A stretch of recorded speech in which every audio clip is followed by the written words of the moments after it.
Howdy. Hello, how's it going? Welcome back. It is April 10th, and here we are in Torian Guitar Works backstage.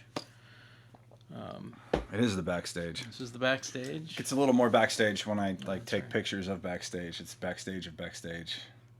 Of the when I come back here and take pictures. Hey, look, this is where we do backstage. That's true. Remember, this is a guided look at the life experiences and the ways and means of the guitarist's journey. So welcome. Bones. This is Mac. That's right.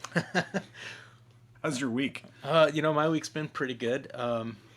I've been kind of doing the little bit of been on a journey, right? Trying to improve my life and improve how I'm feeling about myself and improve relationships and whatnot. And I think this week has been a kind of a step in the right direction for me.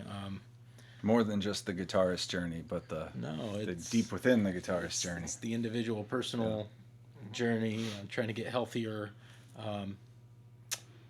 in body, mind, spirit. So I think that this week has been a pretty good week for that. Been doing a little bit of the old elevator pitch to the management and trying to advocate for myself and my position and possible future positions. There you go.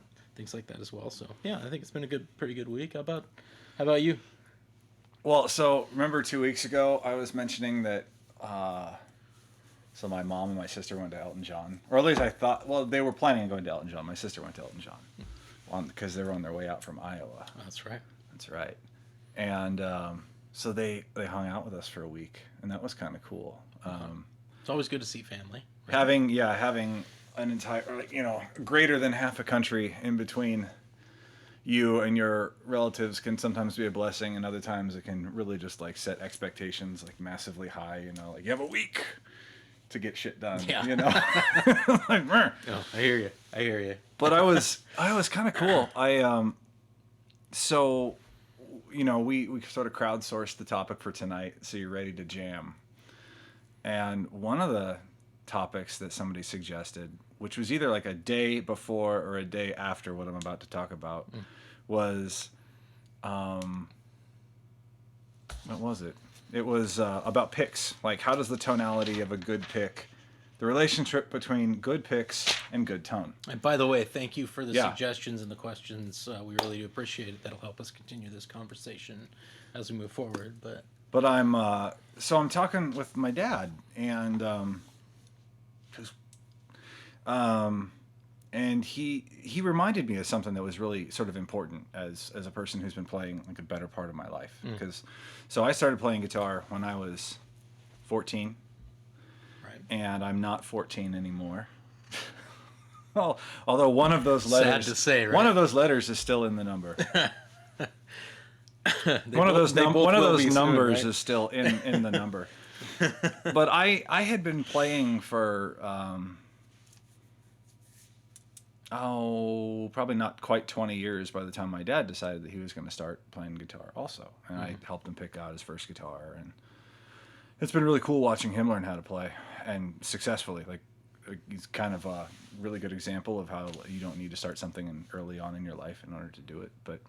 But he reminded me, he came up to me, and I was plinking around on one of my guitars, and he was plinking around on one of my guitars, and he said, "I don't know how you use these things." And I'm like, "The guitar?" No, the pick.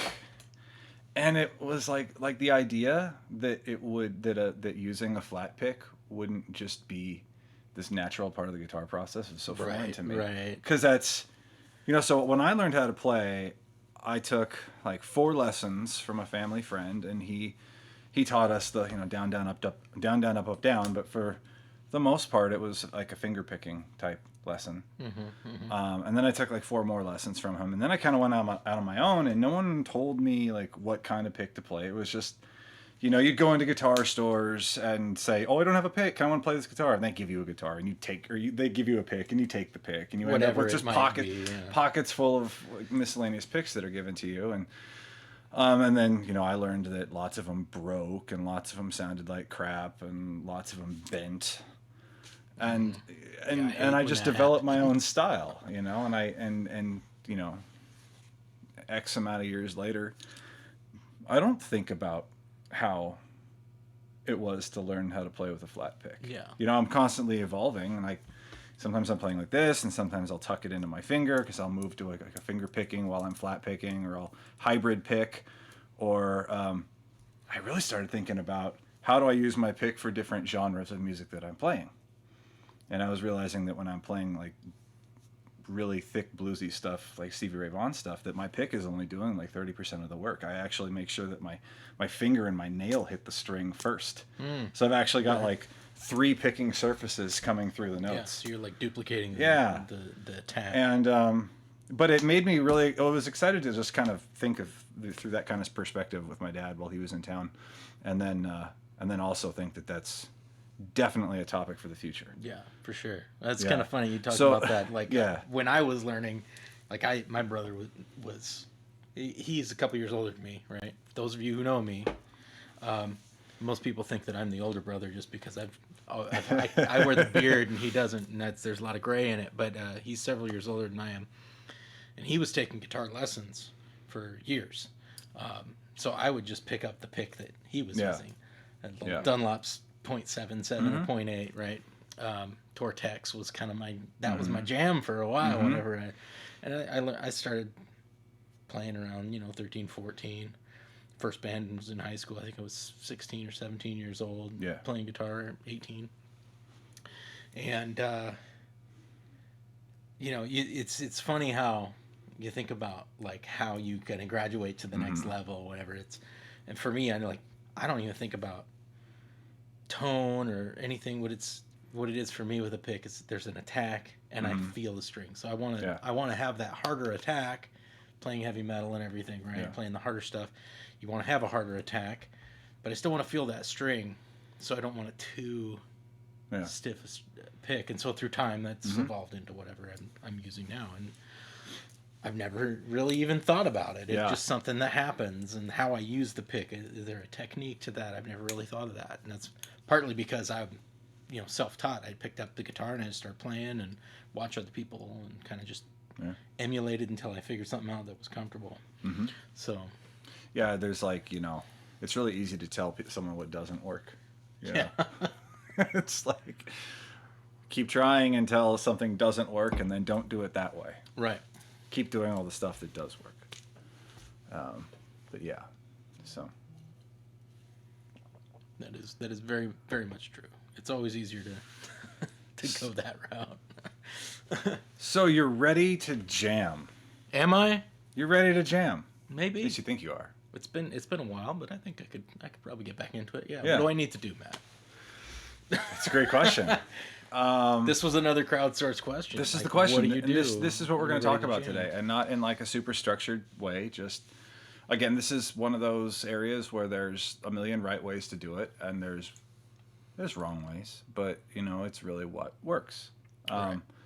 I would start this conversation if the person who said, I want to learn about how do I find someone to jam with, or what do I do if there's not somebody to jam with, but I know that I'm ready to play with somebody. And if they were there in front of me, I would say, well, what do you really want to do? What's your motivation? Are you wanting to start a band? Are you, do you have a buddy who also plays guitar, or maybe they play bass or play drums?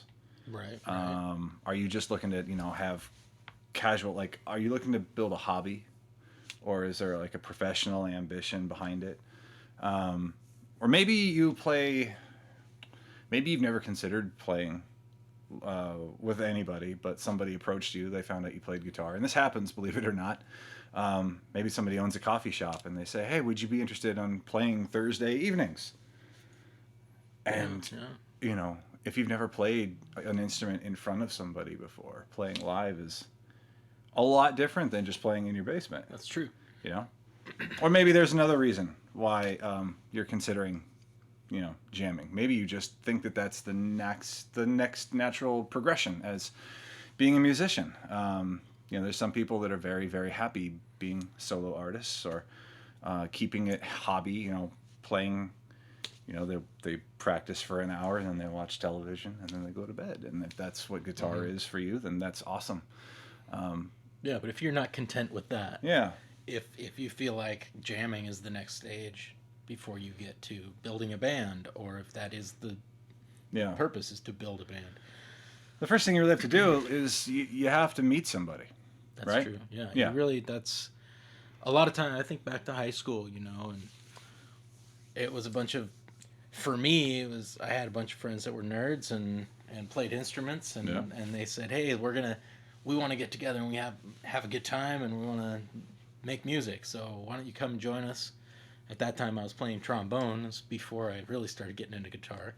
With my first band, it was trombone, and I did some vocals, and 13-piece band or whatever. Yeah. Had instruments out the wazoo, but it was all about having a good time, and we built a sound. Mm-hmm. We didn't really know what we wanted to do. We all knew that we were each one of us was a little bit off the wall in one way or another, Yeah. you know, and my next band in high school was kind of the same thing, but it was like, hey, let's play some heavy metal. Yeah. And you 'Cause play that's guitar, what you do. right? That's what you do. Right. Play some metal. And so it's like, yeah, I play guitar, and we know this other kid who plays really good guitar. Yeah. I'm like, oh, okay. Yeah. I'm intrigued, and so then we started jamming, and we put together a band. So then, like, that's the easiest way, right? Right. Right. Have the friends, have that nucleus, and Yeah. just say, let's get together. If the resources are there first, it really takes a lot of the initial work out of the equation. I didn't have a high school, I didn't have a high school or a junior high band. It's kind of crazy. I've been a musician. Well, I don't know. At what point do you become a musician? Let's write that down. When do you become a musician? That's a good question. But I've been playing music for a while. And I remember the moment that I knew, like, I don't even think I played guitar the moment that I saw somebody play live and I knew that I wanted to be a guitar player. It's no secret. We've already talked about, I knew I wanted to be a guitar player when I heard the Eddie Van Halen solo on Michael Jackson's Beat It. But the first time I saw somebody play live electric guitar, I was walking into a sports assembly, Okay. Yeah. like in junior high. Yeah, like a pep. Yeah, and there's this guy that I'd heard about before, and we would later go on to be good friends. My buddy James, I didn't even know he played in a rock band at the moment because he was just on the traps, like doing like the 4 or the 5 piece trap thing for the drill team and all that. And he was just never heard anyone kill like 3 drums like that before. And it was like, holy crap. And then he and his band with he had a trio. I guess he would have been in 8th grade at the time, and of course I thought he was like God. Yeah. But it was him and a dude named Peter that didn't realize that I'd actually played baseball with when I was in elementary school, and a guy named Robbie that I'd never met before. And they had a band called Simple Hassle. That's a good name. And and For 8th grade, that's pretty. yeah, That's pretty good. and they played. I don't remember what the song was called, but it was like 3 chords, and they ripped it, and like the high school let them play it and all that crap. And then in high school, I got to I played with James, like in a more formal setting in a jazz band. Right. But I did not have the calling or the opportunity rather to really facilitate a rock band until like I went off to Ellensburg and I was going to school out there. And I was in the music program out there and really having trouble connecting with people outside of just the jazz program. I met people in the jazz program and I met people, doing classical work. But Which might, by the way, being in the music department myself at Central, it was kind of funny how we didn't even meet through music. we didn't meet through music at all. So- Yeah, I was trying to avoid all the classes that you were in. Yeah, probably. I didn't want to be a singer. Well, and I tried to get into class guitar, and because I hadn't had actual classes before with an instructor, Yeah, I couldn't get into sure. studio. Yeah. And It so was a weird get up there. I yeah. that's when I moved and just said, screw it, I'm just going to do vocals, Mm-hmm. because I was able to get in and get lessons that way. I couldn't afford private lessons from a grad student Yeah. to be able to qualify for, even though I was the best guitarist in my Guitar 1 class in your and guitar, whatever. in your guitar one. Yeah. Yeah, Yeah. there was a qualification for studio. Yeah. So Yeah, it was more than just I know how to put the strings on my guitar. yeah. But yeah, one day this really cool saxophonist that I knew came up to me and said, "Hey, do you want to jam with a rock band?" And I said, "Yeah, I really do." I said, okay, well, I'm gonna put you together with this one guy. And so I got a call from this one guy who ended up being the singer. And then I met a good friend of mine. I haven't seen him for years, but who would be a very long time friend of mine and drummer. And we started. We ended up forming a cover band. That was As you do, right? like, That's like the first yeah. thing you do. You start playing covers together. I was ready to jam with somebody, and I didn't know how, but I wasn't in the business. I was not in the business to say no at this point in time, and I was really just excited. This was long before I even thought about, can I write my own music? No, I just want to play Rage Against the Machine and Pearl Jam and Metallica. And if the drummer won't kill me and I'm allowed to go up there and play Eric Johnson, Cliffs of Dover, and somebody in the audience says "woo," then I'm happy. That's it. That's the height. Yeah, that's right. And free pizza and free beer, and you're right across the street from your dorm. But that was my I was ready to jam, but I didn't actually have to go seek that, Right. which is a very different ask. It is. It was the first time that I had to go seek, and that became very uncomfortable. That was, well, there's a couple different ways to do it. One is very comfortable, and that is, listen very closely. You have to get your ass out to the shows. Yes. And go support the people. Yes. That you want to come support you. 100%. Right? The music industry is not an industry where you are going to this idea that I got there on my own. No. No. You might not be taking handouts, or you might be working your ass off, but this is absolutely a business where everyone is building each other, and everyone is a stepping stone for somebody else. It's a network. I mean, you're building a network. Networking. It's kind of what we're doing right here. We're building a community. You are not going to find about. somebody to jam with if you are living in a vacuum and not supporting other musicians locally. Correct. Yeah, That's 100%. I agree with that 100%. And it's you find like-minded people at those shows. You find people that have the same kind of musical sensibilities as you going to those shows. We're not saying go to some show that's you hate, right?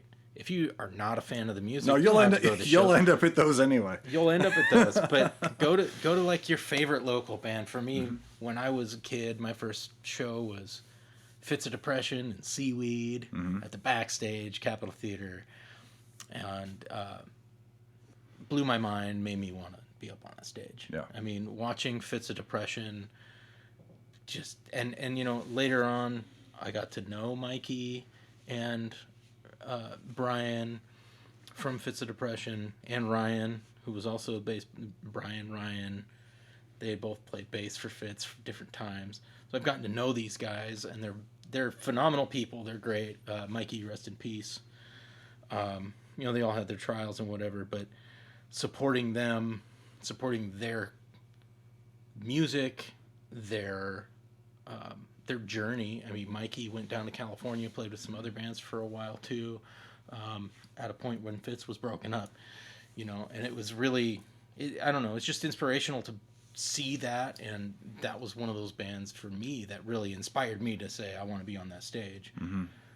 And it was easier once I had that kind of direction. At some point, I'm going to get on that stage. Yeah. At some point, I'm going to play music. I'm going to do what he's doing. Yeah. And I met a lot of people through that. Mm-hmm. And nowadays I can go to a show in Tacoma or Seattle and see people that I've known for years that are also musicians and in bands, and we can network, we can bullshit. I went up the other day with my brother to see Helms Ali headline at the Plaid Pig in Tacoma. It's a cool venue, and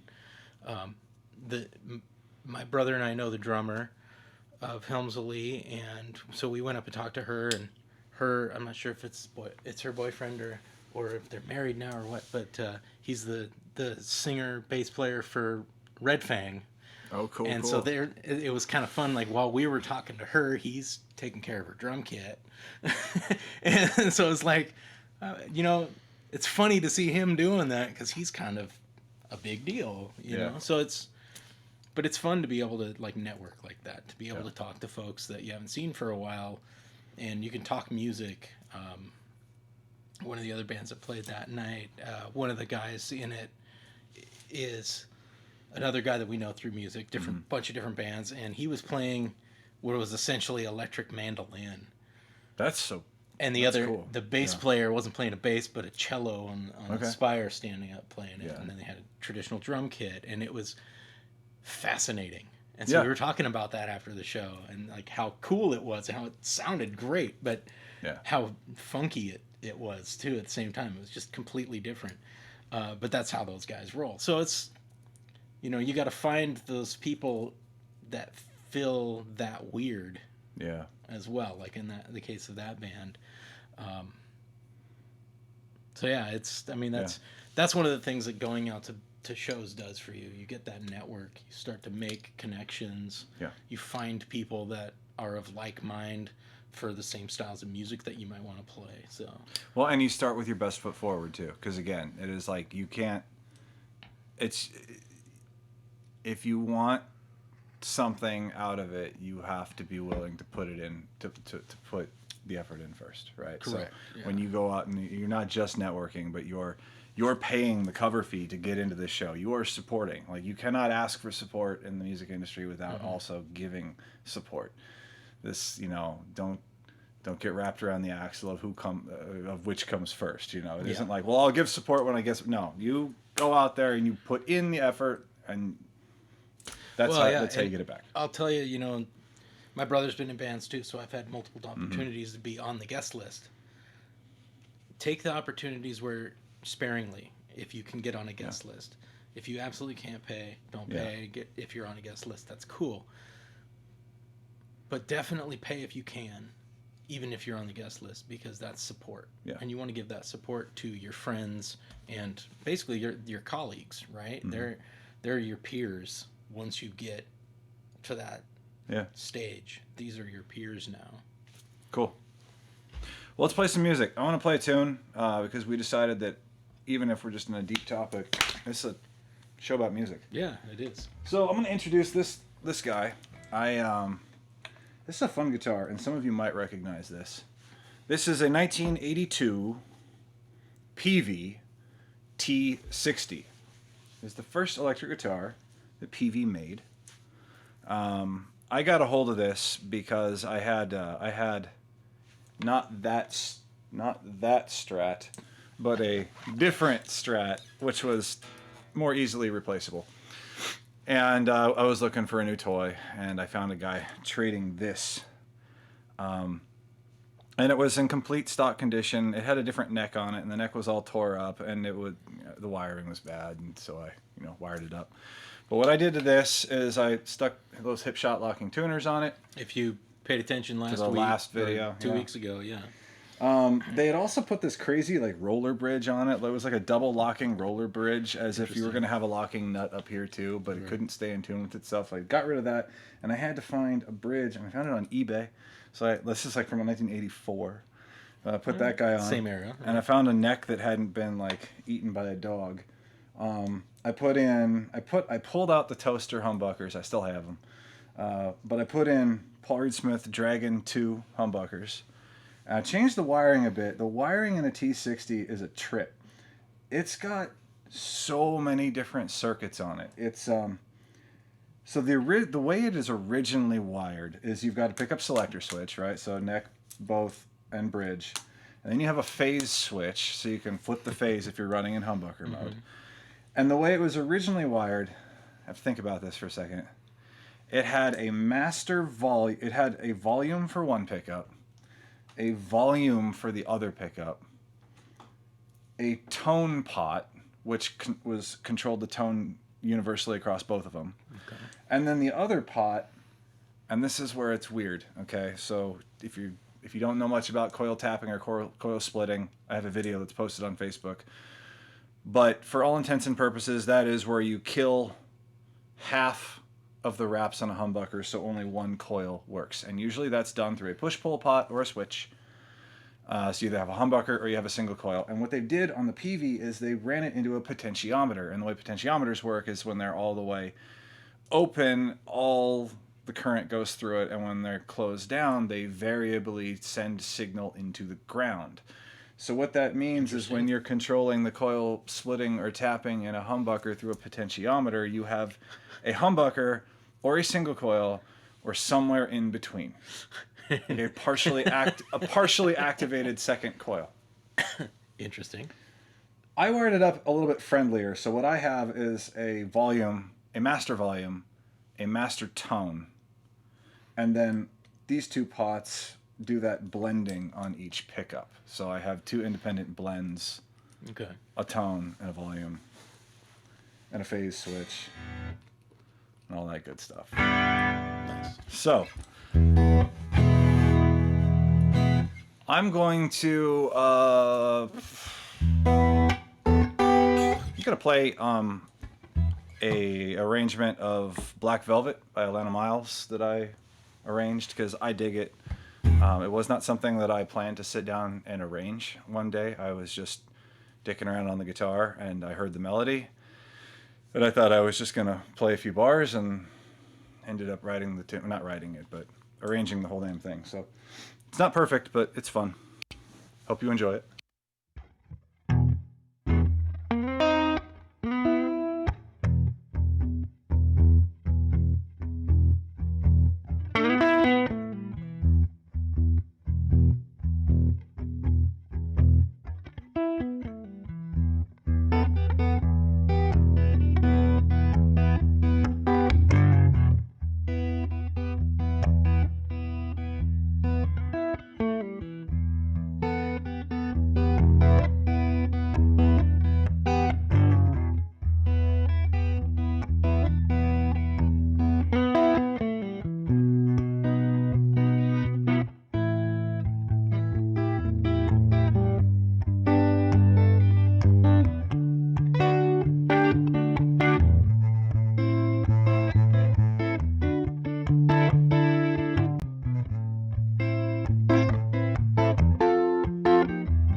few mistakes in there, but I like that, and I love this guitar. So that's how Especially that's how the they know purple. that you're playing live. Yeah, right.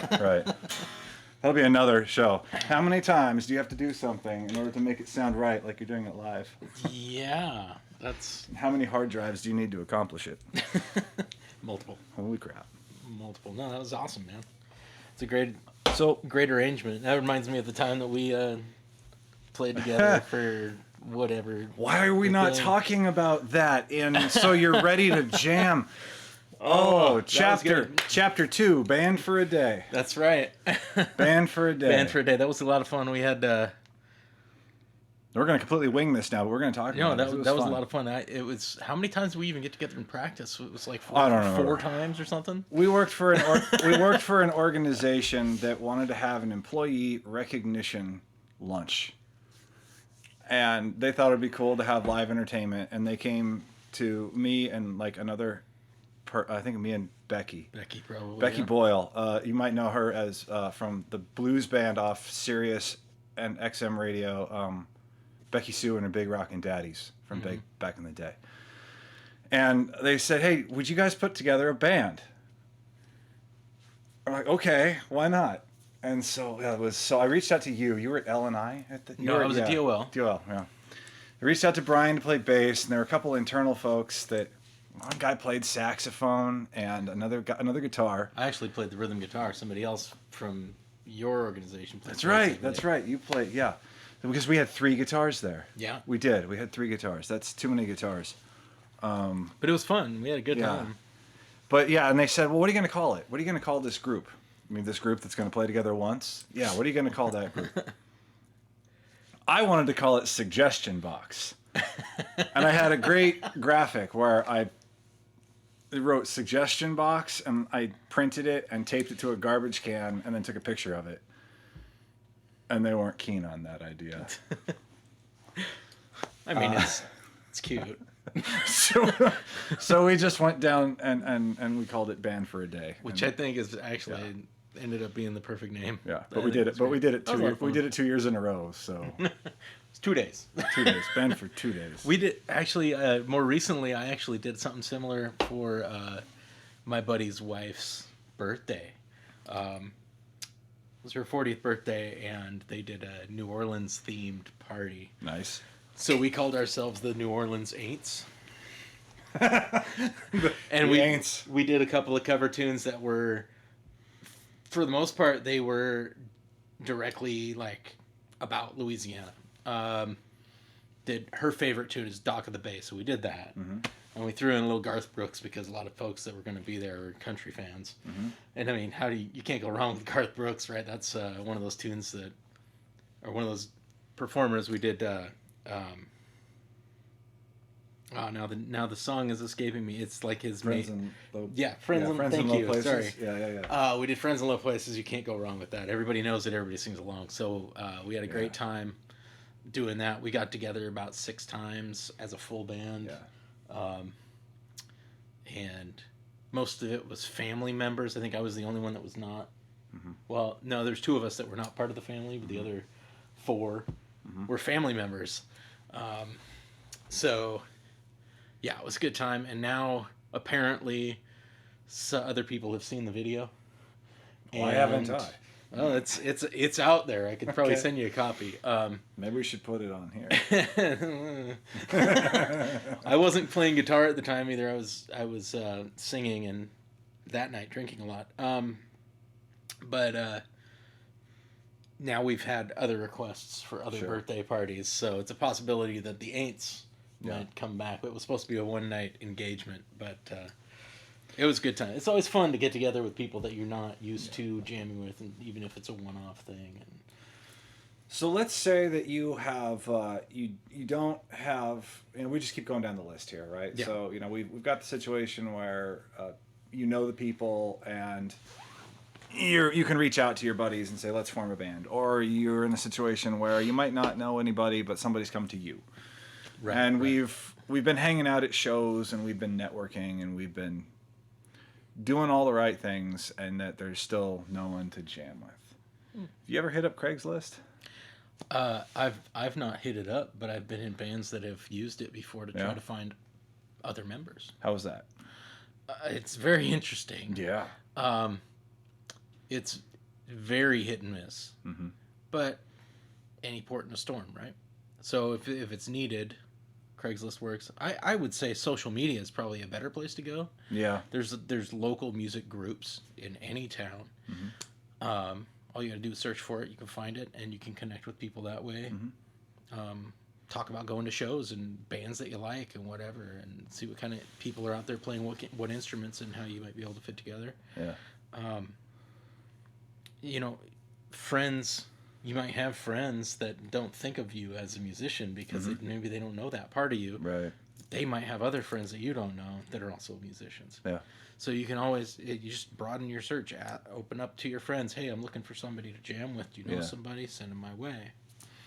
I will say, there's nothing. I don't think there's anything wrong with using social media to try to meet up with people that you don't necessarily have a personal connection with. But given that we don't necessarily know who we're talking with right now, like this, It's true. our audience right here is for the most part, adults. But anyone could be watching this. Exercise caution. Absolutely. Yeah, it's a big thing. Big Have thing. a friend go with you if you're not, think of It can get really. think of can get it kinda as sketchy. online dating with a is. guitar. Because that's really what it is. That's exactly what I was just thinking. Yeah. It's. Yeah. You don't want to get catfished. But even then, sometimes you don't find what you're looking for. It's true. So then, what do you do? Well, funny you should ask. So I don't know. I can tell. So if we go back to episode 2 where we talked about purpose, and I said that at one point in my recent life, and it was prior to pandemic, but not very. It was immediately prior to pandemic, and I reached a point in my life where I had gone through, I'd done the professional musician thing, I'd done the amateur. I mean, I've played huge shows, I've played little shows, I'm on albums, I've done this, I've done that, and then I just went to this place where I hung guitars on the wall, and I kind of collected them, and said I was a guitar player, but when I picked it up, I couldn't really back it. And This guy. well, no. I'm no. a little bit out of practice right now. It's okay to be out of practice, but wait, are you picking up your guitar regularly? I hope you are. But for me, there was this moment where I realized that I picked up my guitar probably once every 6 months for 15 minutes, and I had a couple, tried and true things back pocket that I could play and convince myself that I was still a player. But I just had really good muscle memory. And whether it was pandemic or whether pandemic just happened to line up at the same spot, music was back in my life. I was ready to play guitar again, and there was no one to jam with. There was no one to jam with. So this doesn't need to be a pandemic that causes this, because clearly we're kind of emerging from that. But the conversation of I'm ready to play and other people are not is a very real thing, regardless of what day and age we're in. So what I did is I turned to my closely trusted peers. I turned to Brian. I turned to a good friend of mine named Joe, who is a professional musician and teacher, and is married to a professional musician and teacher, and they have a daughter that is 13 or 14, and she's like a prodigy on the violin. And this is a person that I could go to, and I was sort of in personal crisis, and I said, look, I need to get better, and I need to get better fast. Not that there's any date around this, but I'm in a hurry to prove to myself that I'm still a guitar player. I don't know that was the right way to handle it, but it's how I handled it. And his advice to me was solid. He said, well, come up with a goal, right? Challenge yourself to something, to an actual piece. By this day, by this time, I'm going to have a performance, and I'm going to perform this piece. And it was effectively like a passion project. And without going down every single rabbit hole, I named my passion project Tonic Need Vein, which is an anagram for COVID-19 spelled out. And it got me going, There was no one to jam with except for myself. you can't see it, but if you go that way about a foot, there's a long dark hallway, and I spent a lot of hours at the end of that long dark hallway where I had a computer and a guitar set up. And then I quickly realized, that it was not good to memorialize, to take such a horrific event and like tie it to Right. tie it to the meaning of the So I ditched that name. Maybe the name needs a little work, right? But that's what I did, and I challenged myself to, sometimes depending on the length of the tune, I would give myself between a week or 2 weeks to learn a song that I'd either never bothered to learn before and wanted to learn, or it was something that was so outrageously outside of my skill ability. And I told myself that I was not going to fake it. I wasn't going to learn like note for note a part of the solo and then, improvise the rest and then tie it together with the phrase that everyone recognizes. I was going to learn everything note for note.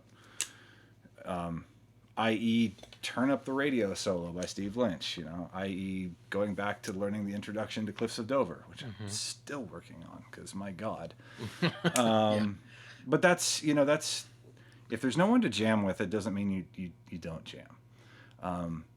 No, by all means. But what I would absolutely recommend is record yourself, because going back and watching, there's not really a nice way to stitch this into the conversation, but practicing by yourself in your basement is not the same as performing live.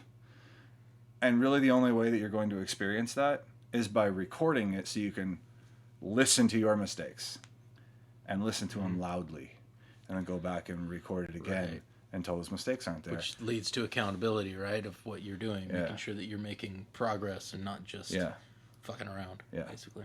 Yeah, it is not an easy thing to, even on just a podcast where a guitar, I just played a tune and that was a whole 3.5 minutes out of an hour, and that's not an easy thing. No, I'm not asking for praise. I'm just saying that's not easy to do. It's different. As soon as you click record, as soon as you hit play, as soon as you click broadcast, it's different. It's weird, man. Different. It's like once you're up on that stage, it's different. That's something that only experience will train you how to get past. But that's what I did 100%. when there was no one to jam with. How about you? For me, I've been lucky enough to when I'm interested in jamming, I've got people around me to jam with. I've had weekend things or just random dudes getting together and jamming in someone's garage, and sometimes it works out, sometimes it doesn't.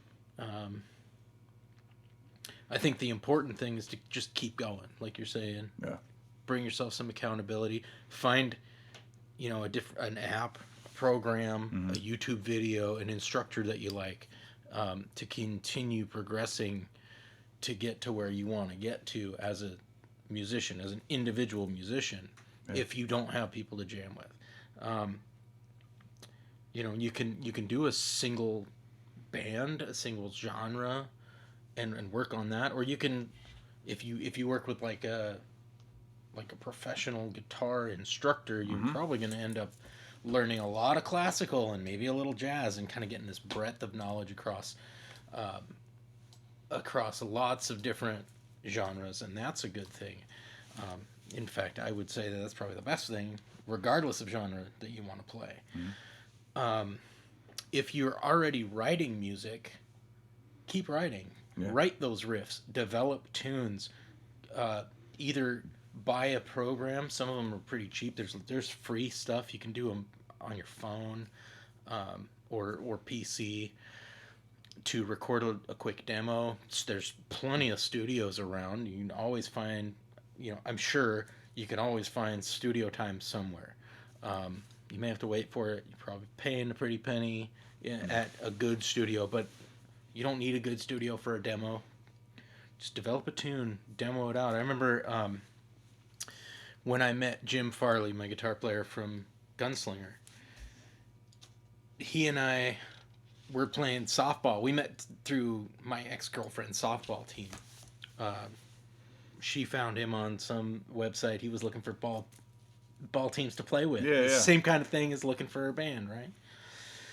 And the first time we met on the ball field, we started talking about Iron Maiden, Judas Priest, And he's like, well, dude, I've got a 4-song demo if you'd like to hear it. And he gives me the CD. Found out he lived about 5 blocks down the road from me. Mm-hmm. So I started going over there. We started playing the tunes that he wrote. We developed them further than what was demoed. We got my brother in the band, found a drummer, and started Gunslinger. Yeah. A few years later, we had an album that came out where, it had 4 out of the 5 songs on that demo were on that album. Mm-hmm. Much more developed than what they were on the demo, but I mean that's the whole point of a demo. And then the rest of the tunes were songs we wrote together. Mm-hmm. And he and I have this chemistry, and we found it very quickly. So for me, it's always been kind of easy to fall into that situation. Yeah. So, I mean, even going back to college with you and I, when I tried out for your band, I mean, I've been lucky to have kind of fallen into situations. So, of course, I didn't make the cut for the band in college, but another topic about when how to handle that. And Matt and I are still really good friends. Oh yeah. Clearly. So yeah, but I mean, like, really, the goal is just keep going. Cancel keep pushing. Brian's check. Shouldn't have said anything. Yeah, keep writing, keep developing, learn more about writing, find your style, find yourself, your musical self, because a lot of times that helps you find the people to move forward with, the people to jam with, the people to start a band with. Absolutely. So cool. Well, shit, I'm gonna play us out then. It's a good place to stop. Is that? How are we doing with? Have we had? No comments. We got some folks on here that I haven't seen before, so that's awesome. Yeah, if you're new, this is interactive, right? So, I mean, assuming technology is working. Yes. We're looking for comments. I'm gonna jam another tune. You can write some comments, questions, concerns. Yeah, let us know what you're thinking about this episode. If anything has come up for you while we've been talking, go ahead and let us know if you have any questions or comments. If you have any topics for future shows, send us a comment either through this feed right now or later on through the Backstage, the Andorian Guitar Works Backstage Instagram. Yeah. Right? Yeah. And we'll definitely try to respond to your comments and use them for future discussion and fodder. And fodder. Cool. All right. Well, fret less. Rock more.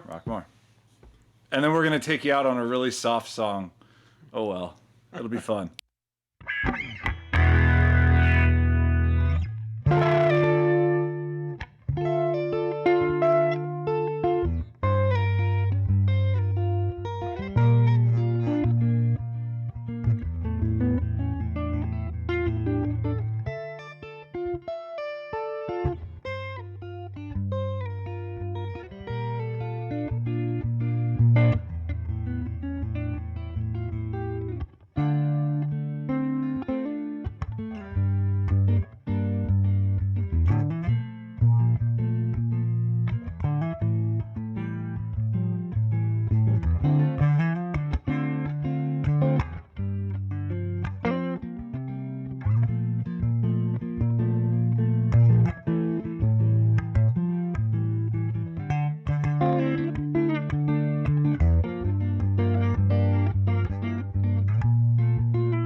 Thanks for tuning in.